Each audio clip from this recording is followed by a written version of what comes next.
warahmatullahi wabarakatuh. Nama saya Rana Nanda Santri, NIM 2022 110030.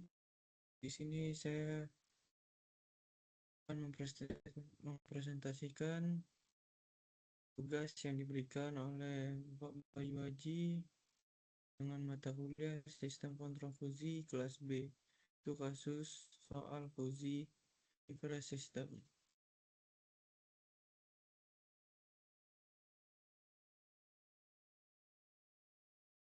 Selanjutnya, apa itu fuzi inference system?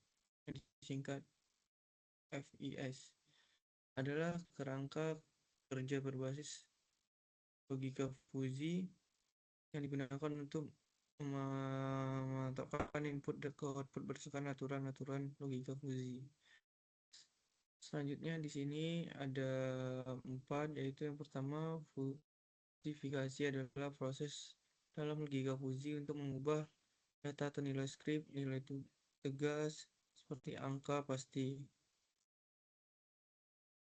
menjadi nilai fuzi, nilai yang tidak pasti atau kabur.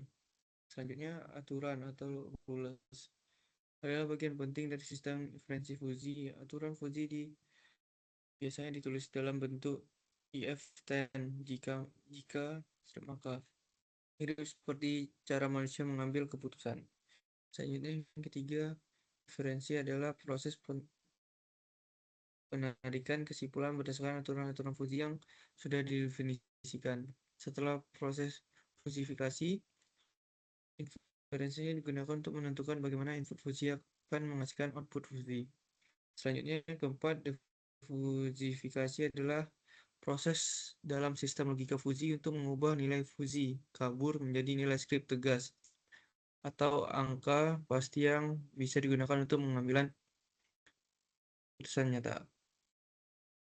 Selanjutnya, langkah-langkah penghitungan dalam FIS. Yang pertama, fuzifikasi, mengubah input script menjadi nilai fuzi berdasarkan fungsi keanggotaan. Yang kedua, evaluasi aturan atau rules evaluation, menerapkan aturan fuzi untuk menentukan tingkat kebenaran dari masing-masing aturan. Ketiga, agresi output, menggabungkan semua output fuzi dari aturan-aturan yang aktif menjadi satu output fuzi gabungan. Yang keempat, defuzifikasi, mengubah output fuzi gabungan menjadi nilai skrip agar bisa digunakan secara nyata, misalnya mengubah kecepatan kipas atau AC. Selanjutnya, studi kasus prediksi kinerja mahasiswa.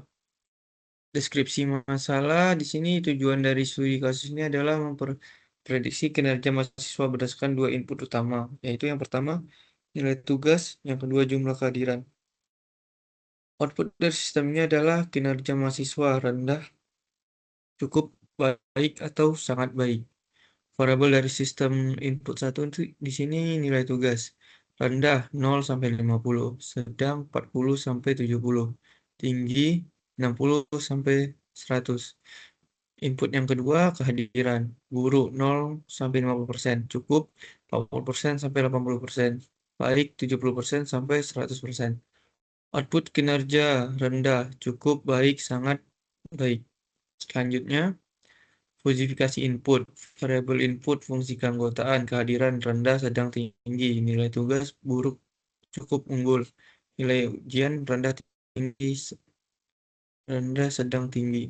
Selanjutnya, aturan logika fuzi. Dalam sistem logika fuzi, aturan adalah dasar dari proses inferensi fuzi. Aturan-aturan ini dinyatakan dalam bentuk jika, maka, dan menggambarkan hubungan antara variabel input dan output menggunakan bahasa alami. Yaitu ada 3 bentuk umum aturan fuzi, elemen dalam aturan fuzi, yang ketiga jenis-jenis aturan dalam FIS. Selanjutnya, evaluasi melalui mesin inferensi. Mesin inferensi adalah inti dari sistem fuzi yang dilakukan proses pengambilan keputusan berdasarkan aturan-aturan fuzzi yang sudah ditentukan. Itu yang pertama, menerima input fuzzi dari proses fuzifikasi. Yang kedua, memproses semua aturan fuzzi yang relevan. Yang ketiga, menghitung dari hasil inferensi berdasarkan derajat keanggotaan dari sistem aturan. Yang keempat, menggabungkan hasil output fuzzi dari semua aturan yang aktif. Selanjutnya, defusifikasi dan output. Defusifikasi adalah proses mengubah hasil fuzzi berupa himpunan derajat keanggotaan menjadi output tegas script yang dapat digunakan sebagai hasil akhir dalam sistem. Selanjutnya, output dari mesin inferensi adalah fuzzi berupa kurva atau derajat keanggotaan. Selanjutnya, manfaat dan keterbatasan VES. Manfaat yang pertama itu mendeteksi cara berpikir manusia, mampu menerima cara manusia mengambil keputusan menggunakan bahasa alami seperti tinggi, rendah, cepat, dan lain-lain. Yang kedua, fleksibel terhadap ketidakpastian. VES sangat baik digunakan pada sistem yang tidak pasti, ambigu, atau tidak memiliki model otomatis yang jelas. Yang ketiga, mudah dimodifikasi. Aturan fuzzi dapat dengan mudah ditambahkan, diubah, atau dihapus tanpa harus mengubah keseluruhan sistem. Yang keempat, dapat digabungkan dengan sistem lain. Bisa digunakan dengan metode lain seperti neural network, neurofuzzi, atau algoritma genetika untuk membangun sistem cerdas. Yang kelima, cocok untuk sistem non-linear, mampu menangani sistem yang tidak bisa dijelaskan secara linear. Selanjutnya, untuk keterbatasannya itu yang pertama, bergantung pada aturan dan fungsi keanggotaan. Kualitas output tergantung pada seberapa baik aturan dan fungsi keanggotaan dirancang. Jika asal-asalan, hasilnya tidak akurat. Yang kedua, sulit diskalakan. Jika jumlah input dan aturan terlalu banyak, sistem bisa menjadi kompleks dan lambat. Yang ketiga, tidak belajar secara otomatis. FVS klasik tidak belajar dari data aturan keanggotaan harus ditentukan manual, kecuali menggunakan adaptive fuzzy atau neurofuzi. Yang keempat, kurang presisi. Karena berbasis logika linguistik, hasilnya tidak terlalu presisi. Metode matematis murni untuk kasus yang butuh detail tinggi.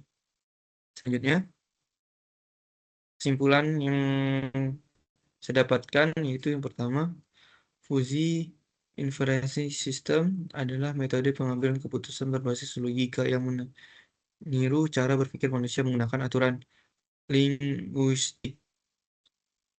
Fuzzy inference system terdiri dari beberapa tahap: fuzifikasi, evaluasi aturan atau inferensi, defusifikasi, hingga menghasilkan output yang digunakan untuk keputusan.